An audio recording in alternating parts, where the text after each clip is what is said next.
محمد رسول الله. إن الحمد لله نحمده ونستعينه ونستغفره ونعوذ بالله من شرور أنفسنا وسيئات أعمالنا من يهده الله فلا مضل له ومن يضلله فلا هادي له أشهد أن لا إله إلا الله وحده لا شريك له وأشهد أن محمدًا عبده ورسوله يا أيها الذين آمنوا اتقوا الله حق تقاته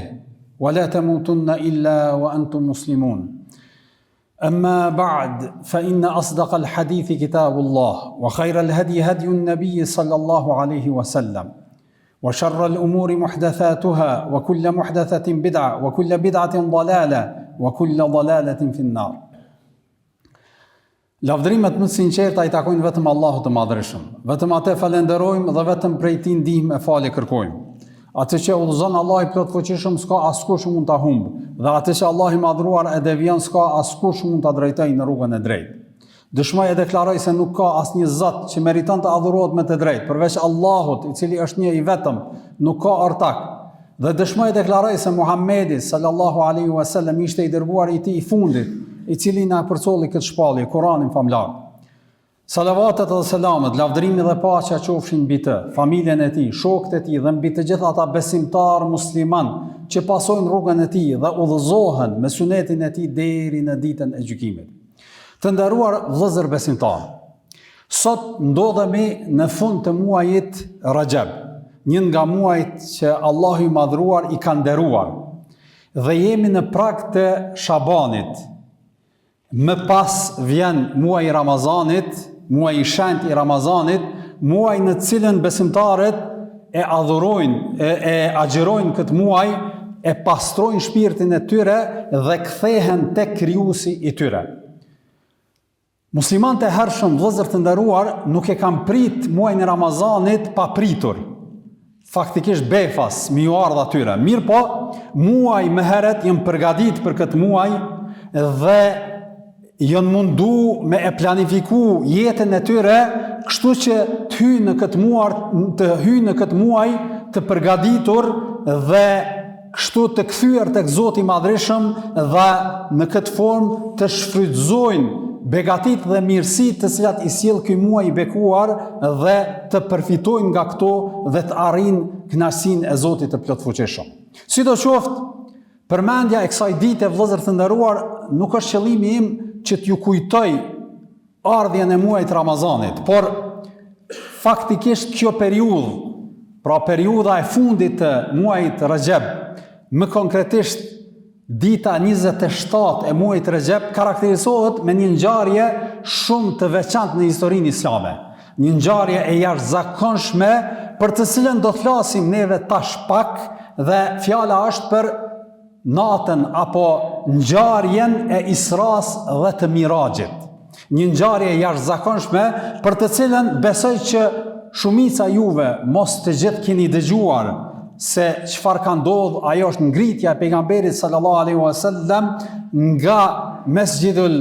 Harami, udhëtimi I tij nga Qabeja në Mesjidul Aqsa, pastaj ngritja e tij në qiell. Pra kjo është një ngjarje shumë e jashtëzakonshme që I ka ndodhur Muhamedit sallallahu alaihi wasallam, një ngjarje që nuk ishte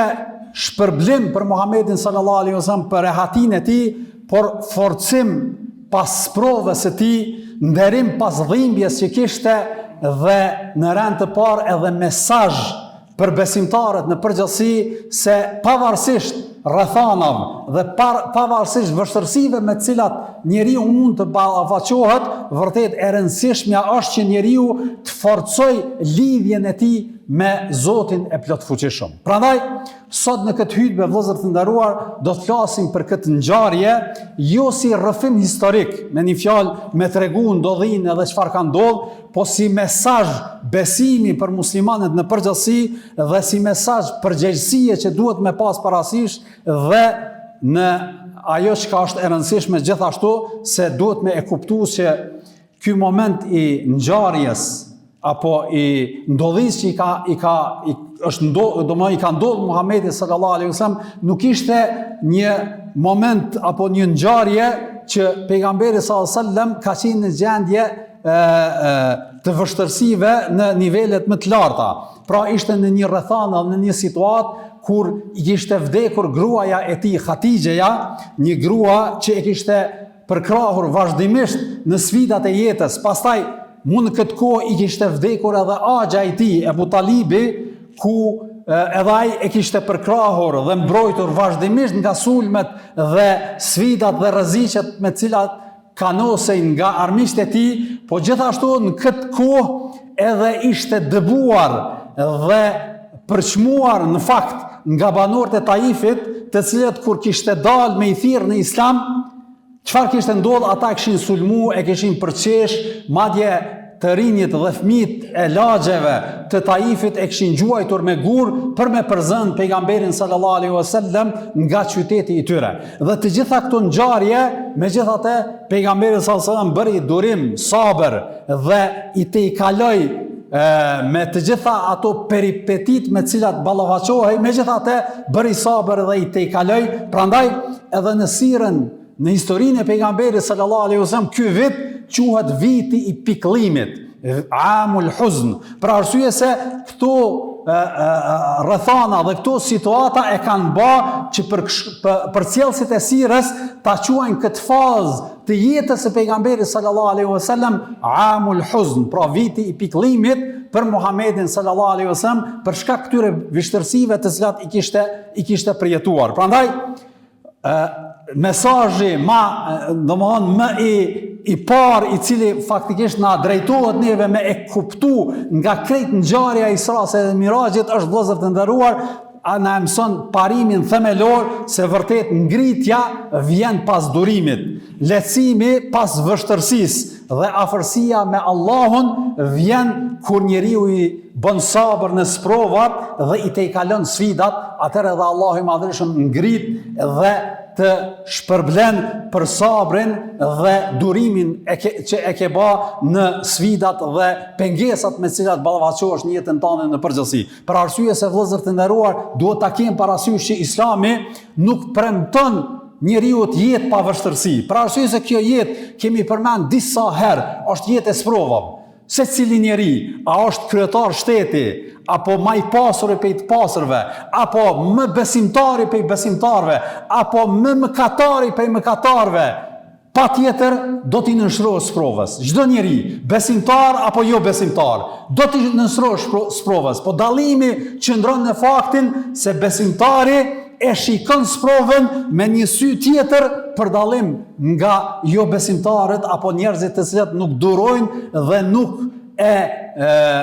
kalitin veten e tyre për mi tejkalu sfidat e ndryshme në jetën e tyre. Prandaj, vërtet, Islami, që shtam, nuk premton vështërsi, nuk premton një jetë pa vështërsi, por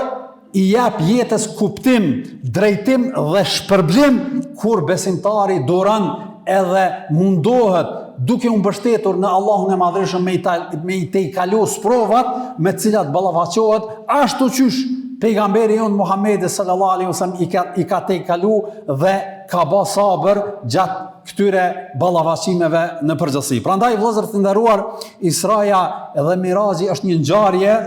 simbolike dhe një ngjarje shumë e rëndësishme për besimtarin që e qet në pah se kjo ka ndodhur në kohën kur pejgamberi sallallahu alajhi wasallam i kishte këto sprova, pastaj edhe Allahu i Madhërisht e nderoi dhe e begatoi duke i adhuruar këtë udhtim dhe këtë takim me Zotin e Madhërisht në qiell, ku aty faktikisht pejgamberi sallallahu alajhi wasallam pa mrekulli të ndryshme, ashtu që shpjegon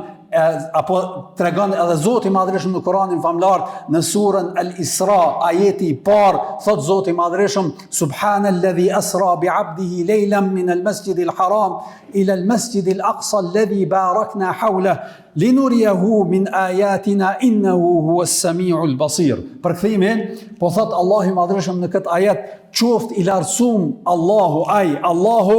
që e mori robin e tij, pra është fjala për Muhammedin sallallahu alaihi wasallam, nga Mesjidul Haram, pra nga Qabeja ila al-Mesjidil Aqsa, në xhamin e Aksas që është në Jerusalem, dhe gjithashtu në rrethinën e secilës e kemi bekuar për t'i treguar atij disa nga mrekullitë tona, nga mugjizat që Allah i Madhërisht ja ka dëftu pejgamberit ton Muhammedit sallallahu alaihi wasallam dhe e përmbyll ajetin kur thot innehu huwas samiul basir, vërtet Allahu është ai i cili dëgjon çdo gjë dhe sheh çdo gjë. Pra, ky ajet, vëllezër të nderuar, tregon dhe sqaron ashtu qysh kemi mësu si pas besimit të ehli sunnetit se udhimi pejgamberit sallallahu alaihi wasallam ka ndodhur me shpirt dhe me trupin e tij dhe i ka pa ato mrekulli që na i ka tregu edhe në hadithe të ndryshme na i ka përcjell Muhamedi sallallahu alaihi wasallam. Ndërsa kur kujtojmë Isran dhe Mirazhin, vëllezër të nderuar, po e shohim që ka qenë urtësi e Zotit Madhërisht që udhimi mos tjetë duke fillu prej Mekës apo prej Mesjidil Haramit direkt tek në qiej, po tjetë edhe një udhtim deri në Mesjidil Aqsa në Jerusalem për tregu edhe vlerën edhe rëndësinë e kësaj xhamie tek muslimanët në përgjithësi. Prandaj edhe ka qenë urtësi e Zotit Madhërisht që ky udhtim tjetë Mesjidil Haram, pastaj në Aqsa, në Jerusalem, pastaj të ngritet pejgamberi sallallahu alaihi wasallam lart në qiell. Dhe kjo na e bën të kuptojmë apo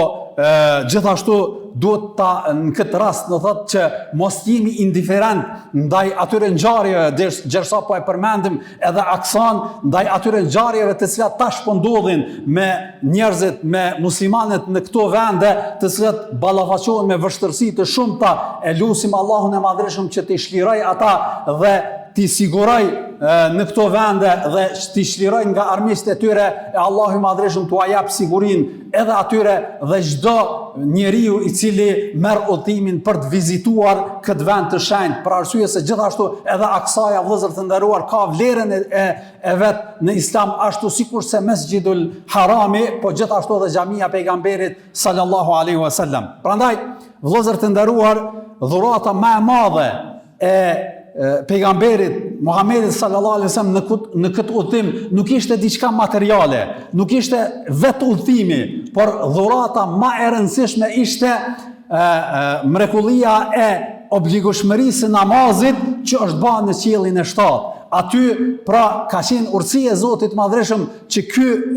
obligim apo ky ritual namazi të bëhet obligim ta bëj Zoti Madhërisht obligim duke qenë Muhamedi sallallahu alaihi wasallam në qiellin e 7, pra atje për tregu rëndësinë dhe rolin e rëndësishëm që ka namazi në jetën e besimtarit në përgjithësi. Prandaj themi me një fjalë, nëse dikush don me nderu këtë akt të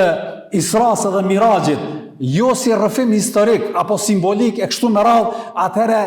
këtë më së miri e nderon dhe e respekton duke qenë vend këtë urdhër të Zotit Madhërisht që e ka bërë në qiellin e 7, duke qenë pejgamberi sallallahu alaihi wasallam në Mirazh dhe pra duke qenë vend dhe duke zbatu namazin mirë ashtu siç duhet, duke mos e neglizhuar atë. Prandaj vërtet ai njeri i cili i rrin gati namazit, ai edhe e ka kuptuar mesazhin e qartë të Isras dhe Mirazhit, një ashtu edhe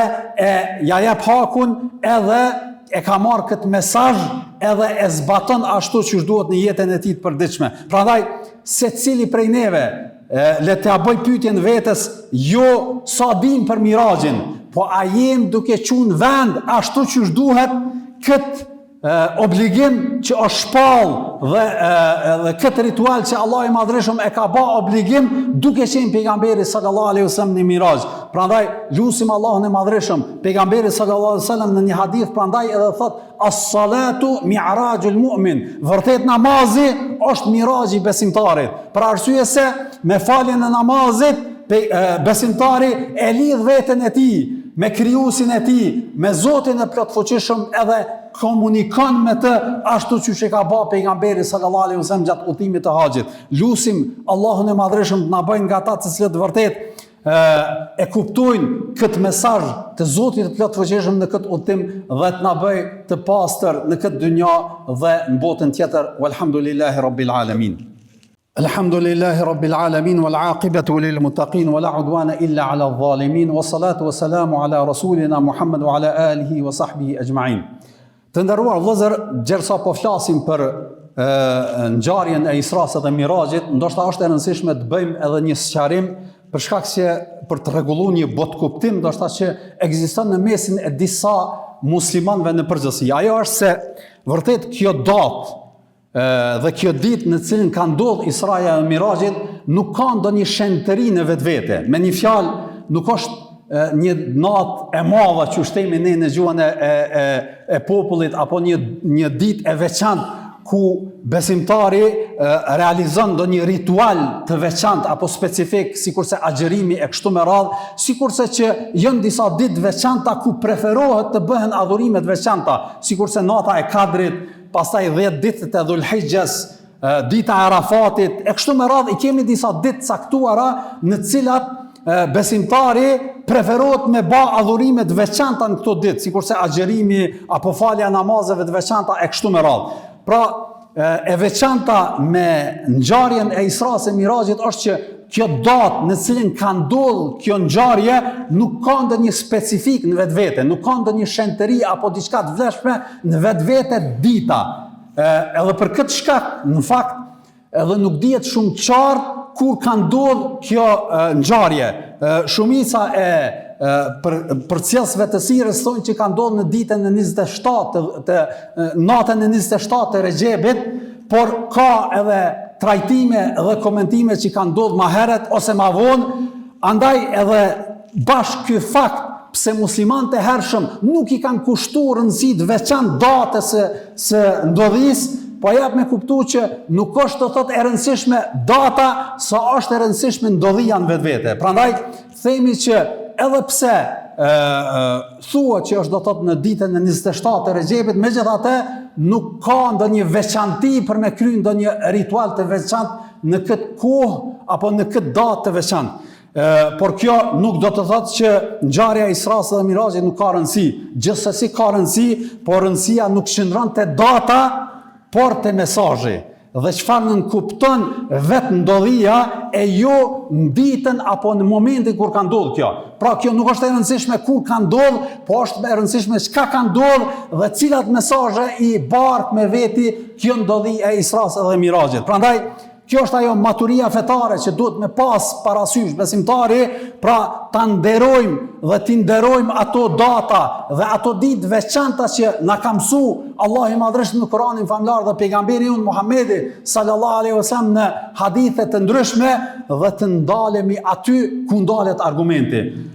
Lusim Allahun e Madhërisht me na udhëzoj zemrat tona, të forcoj besimin ton dhe ta bëj vërtet namazin njën nga gjërat që më shumti e dojmë në jetën tonë, për arsye se kjo është ajo që ka na lidh neve me krijuesin ton. Wa sallallahu ala nabina Muhammad wa ala alihi wa sahbihi ajma'in. أعوذ بالله السميع العليم من الشيطان الرجيم إن الله ملائكته يصلون على النبي يا أيها الذين آمنوا صلوا عليه وسلموا تسليما اللهم صل على محمد وعلى آل محمد كما صليت على إبراهيم وعلى آل إبراهيم إنك في العالمين حميد مجيد اللهم بارك على محمد وعلى آل محمد كما باركت على إبراهيم وعلى آل إبراهيم إنك في العالمين حميد مجيد أعوذ بالله السميع العليم من الشيطان الرجيم إن الله يأمر بالعدل والإحسان وإيتاء ذي القربى وينهى عن الفحشاء والمنكر والبغي يعظكم لعلكم تذكرون لا إله إلا الله لا إله إلا الله لا إله إلا الله محمد رسول الله